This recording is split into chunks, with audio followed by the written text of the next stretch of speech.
கிறிஸ்துவுக்குள் அன்பான கர்த்தருடைய பிள்ளைகளே, உங்கள் யாவரையும் ஆண்டவராகிய இயேசு கிறிஸ்துவின் ஈடு இணையற்ற பரிசுத்த நாமத்தினால் உங்களை ஆசீர்வதிக்கின்றேன், வாழ்த்துகின்றேன். கர்த்தர் தாமே தம்முடைய பரிபூர்ண நன்மைகளினால் உங்களை நிரப்பி பாரத்திலிருந்து உங்களுக்கு அருளச் செய்து நீங்கள் யாவரும் இம்மையில் சுகித்திருக்கவும் மறுமையிலே நித்திய வாழ்வை சுதந்திரித்துக் கொள்ள உங்களுக்கு அனுகிரகம் செய்வாராக. வாரம் ஒரு மிஷனரி என்கிற தலைப்பில் இந்த வாரம் நாம் பார்க்க இருக்கிற மிஷனரியின் பெயர் எலன் அர்னால்டு. இவருடைய பிறப்பு 1858, இறப்பு 1931. ஓர் வார்விக்ஷயர், நாடு இங்கிலாந்து, தரிசன பூமி இந்தியா.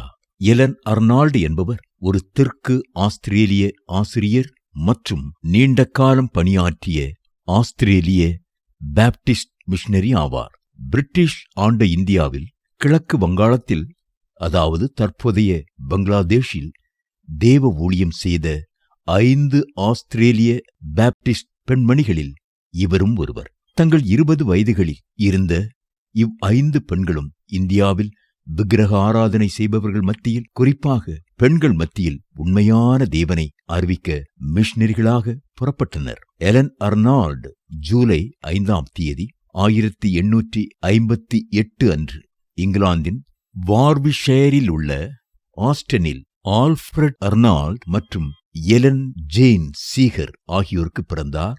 அவரது தந்தை பர்மிங்காமில் ஒரு நகை வியாபாரி. அவர்கள் 1879 அடிலெய்டுக்கு குடிபெயர்ந்தனர். 1864 ஆஸ்திரேலிய பாப்டிஸ்ட் மிஷனரி சொசைட்டியை நிறுவிய அவரது போதகர் சிலாஸ் மீட் என்பவரால் ஈர்க்கப்பட்டார். சில மருத்துவ பயிற்சிக்கு பிறகு அவரும் மேரி கிளிஃபோர்ட் அக்டோபர் 1882 ஃபுரீட்பூருக்கு, அப்போதைய பிரிட்டிஷ் இந்தியாவின் ஒரு பகுதி இது, சென்றனர். புதிதாக உருவாக்கப்பட்ட சங்கத்தால் அனுப்பப்பட்ட முதல் மிஷனரிகள் ஜனானா வேலையை மேற்கொண்டனர். எலன் இங்கிலாந்தில் பிறந்தவராயிருந்தாலும் 1879 அவரது குடும்பம் தெற்கு ஆஸ்திரேலியாவில் உள்ள அடேலைட் என்னும் ஊருக்கு புலம்பெயர்ந்தது. அவர் ஆசிரியராக பணிபுரிந்து வந்தார். அந்நாட்களில் கிழக்கு வங்காளத்திலுள்ள ஃபரித்பூர் மிஷனைச் சேர்ந்த புன்சனோன் பிஸ்வாஸ் தெற்கு ஆஸ்திரேலியாவிற்கு சென்று அங்குள்ள சபைகளிடம் தங்கள் பெண்களை இந்தியாவிற்கு ஊழியர்களாக அனுப்புமாறு ஊக்குவித்தார். ஏனென்றால் தன் நாட்டின் பெண்களுக்கு சுவிசேஷத்தை தெரிவிக்க பெண் ஊழியர்களே ஊழியம் செய்ய வேண்டும் என அவர் உறுதியாய் நம்பினார். எலன் தன் ஊழிய அழைப்பை கண்டுகொள்ள புன்சனோன் பிஸ்வாஸின் வருகை ஒரு கருவியாக அமைந்தது. ஒரு சிறிய மருத்துவ பயிற்சிக்கு பின் 1882 இந்தியாவில் உள்ள ஃபரித்பூரை வந்தடைந்ததும் உள்ளூர் மொழியில் தனது பயிற்சியை துவங்கினார். ஆனால் ஒரு கடுமையான சரீர பலவீனத்திலிருந்து மீள 1884 அவர் ஆஸ்திரேலியா திரும்ப நேரிட்டது. எனினும் கிறிஸ்துவை சேவிக்க கொழுந்துவிட்டு எரிந்த அவரது வாஞ்சையினால் தனக்கு ஊழியத்தில் உதவுமாறு மேலும் 4 பெண் ஊழியர்களுடன் 1885 அவர் மறுபடியும் வங்காளத்திற்கு வந்தார். கர்த்தராகிய இயேசு கிறிஸ்து 5 அப்பம் 2 மீன்களைக் கொண்டு பெரும் கூட்டத்தை போஷித்த அற்புதத்தை குறிக்கும் வகையில் இந்த 5 பெண்கள் தி 5 பார்லி லோவ்ஸ், 5 வார்கோதுமை அப்பங்கள் என அன்புடன் அழைக்கப்பட்டனர். இவர்கள் புறப்பட்டுச் சென்று இந்தியாவில் ஒரு பெருங்கூட்டத்திற்கு ஆவிக்குரிய ஆகாரத்தையும் வழங்கினர்.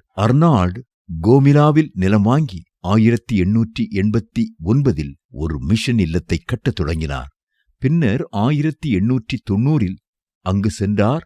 அவர் தனது வாழ்க்கையை பிரசங்கிப்பதிலும் பள்ளிகளை நிறுவுவதிலும் மருந்து வழங்குவதிலும் கழித்தார். அவர் பெங்காலி மொழியில் சரளமாக பேசத் தொடங்கினார் மற்றும் கிழக்கு வங்காள பாப்டிஸ்ட் யூனியனை நிறுவவும் உதவினார். அவர் சேவை கருதி உள்ளூர் மக்கள் அவர் பேரில் மிகவும் அன்பு பாராட்டினர். பின்பு 1930 ஆஸ்திரேலியாவிற்கு ஒரு சிறிய பயணத்தை மேற்கொண்டு மறுபடியும் அட்டாய் குலாவிற்கு திரும்பிய எலன் அர்னால்டு 1931 தான் மரணமடையும் வரை ஊழிய பாதையை தொடர்ந்தார். அட்டாகொலாவில் உள்ள எலன் அர்னால்டு நினைவு மருந்தகம் இவரது பெயரில் நிறுவப்பட்டது.